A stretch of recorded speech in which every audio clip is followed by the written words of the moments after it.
Three waterfalls, collectively known as Niagara Falls, can be found at the southern end of Niagara Gorge, straddling the international border between the Canadian province of Ontario and the American state of New York. The water flowing over Niagara Falls is famous for its beautiful blue-green color, but there is more to this waterfall than its grandeur and beauty.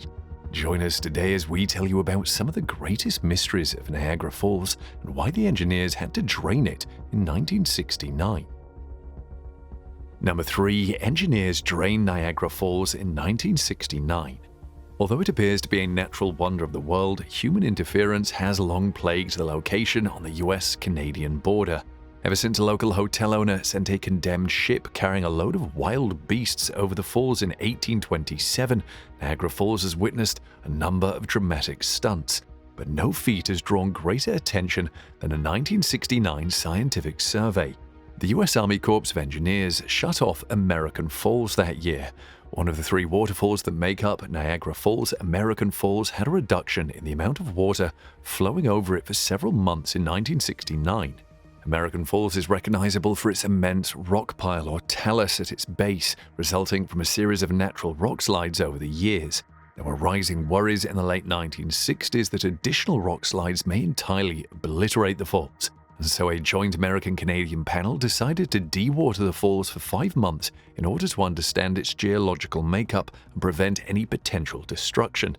The Niagara River's flow was redirected away from American Falls and toward the much larger Horseshoe Falls over 3 days in June 1969 by using more than 1,200 trucks to deposit approximately 28,000 tons of rocky fill into a cofferdam upstream of the falls. The U.S. Army Corps of Engineers started their inquiry after the falls were dry for the first time in millennia. Given the history of accidents and suicides at the falls, 2 corpses were found, which some observers found to be a remarkably low number. Excited tourists ran across the parched landscape collecting coins that had been dropped into the river decades before, while engineers dug into the riverbed to record and probe the strains, faults, and pressures of the rock. Steel bolts and cables were inserted to stabilize the rocks around Luna Island and Bridal Veil Falls, and drainage holes were created to release hydrostatic pressure at various sites. Several locations also had instruments installed to monitor rock movements. The common agreement was to leave the piled talus at the base of the falls as it was created by nature. Though the engineers determined removing it would be feasible, they agreed it would be a waste of effort for a purely aesthetic goal. After the cofferdam was gradually taken down in November 1969, American Falls started to roar once more and got back to its original shape as we see it today. Number 2. The first to tap the power of Niagara Falls. Some of our brightest individuals are able to perceive things that conventional eyes and minds cannot. The Niagara Falls were not just a magnificent exhibition of nature's power and majesty to inventor Nikola Tesla. He also saw them as a means of producing energy for human endeavors. Tesla and businessman George Westinghouse built the first hydroelectric power plant in the world in 1895 at Niagara Falls, defeating Tesla's adversary Thomas Edison and revolutionizing the way we view such powerful natural forces.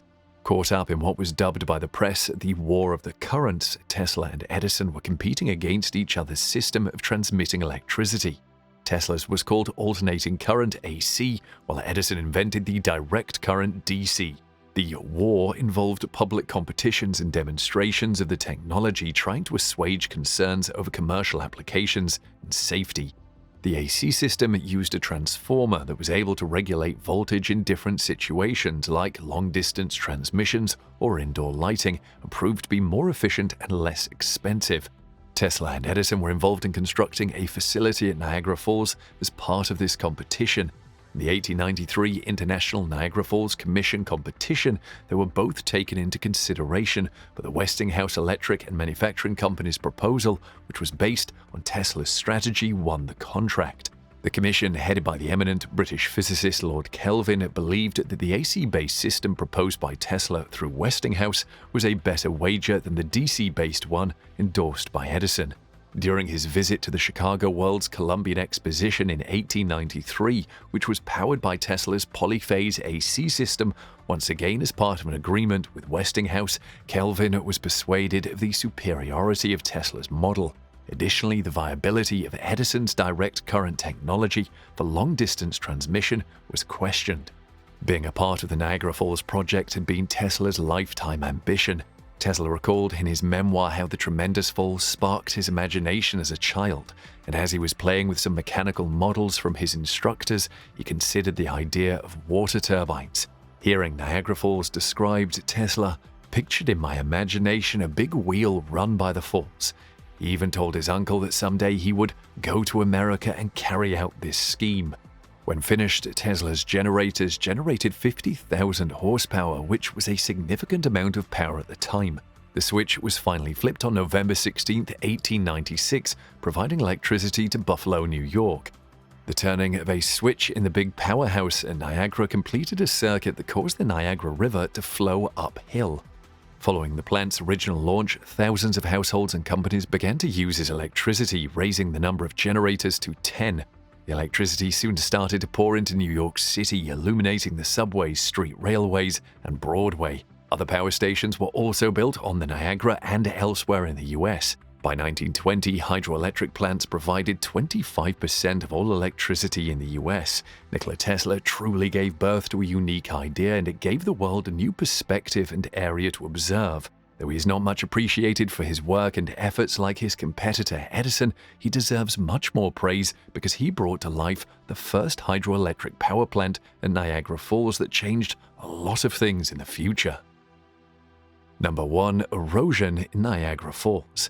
Niagara Falls is a spectacular sight and one of the world's most popular waterfalls. It has been a popular tourist spot for almost 200 years, spanning the border between the US and Canada, but it is eroding gradually with time.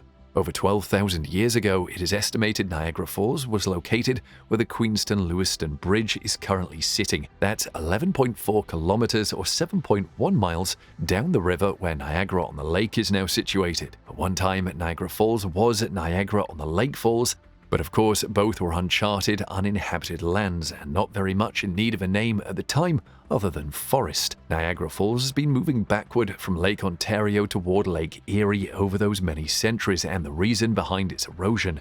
Back in 1841, Charles Lyell, a British scientist and one of the fathers of modern geology, ventured to Niagara Falls. From observations of the various rocks both at the falls and along the Niagara River, Lyell was able to illustrate that the cascading waters had eroded the gorge from the edge of the escarpment at Queenston-Lewiston to its present location. So why hasn't Niagara Falls eroded further up the Niagara Gorge towards Lake Erie so that it's no longer an immediate view of either Niagara Falls, Ontario or Niagara Falls, New York?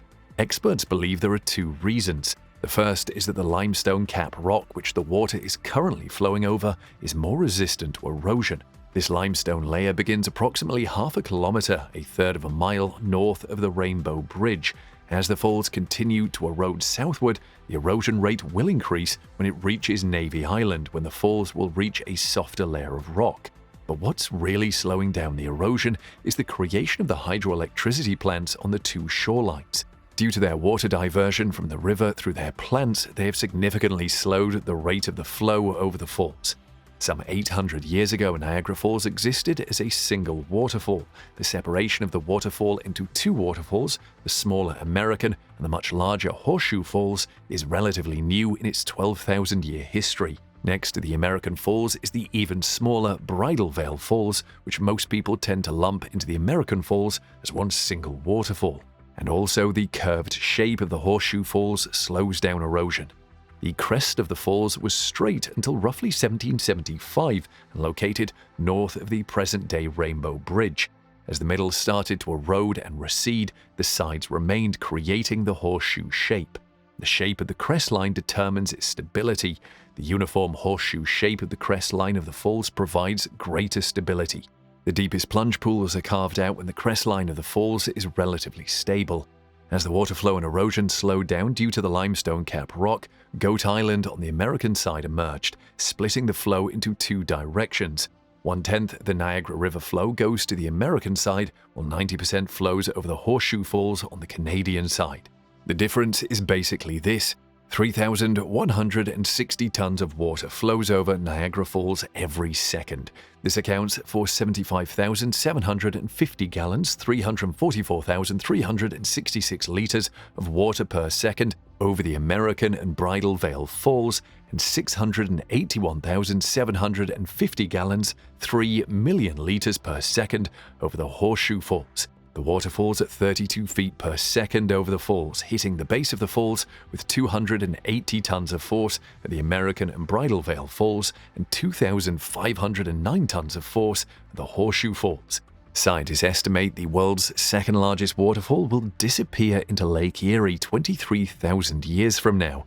The reasoning behind that theory is based on the fact that it took 12,000 years to shift from what's now Niagara-on-the-Lake to Niagara Falls. They figure it will likely take twice that because it's 217 kilometers, 134 miles between the lake and the falls. However, once erosion gets past the limestone cap rock, it will speed up considerably. The current rate of erosion is approximately 30 centimeters, 1 foot per year, down from a historical average of 0.91 meters, 3 foot per year. While the preservation efforts have been in motion for a couple of years, Niagara Falls will one day disappear. But luckily, before that happens, tourists have years to witness the beauty of this glorious fall.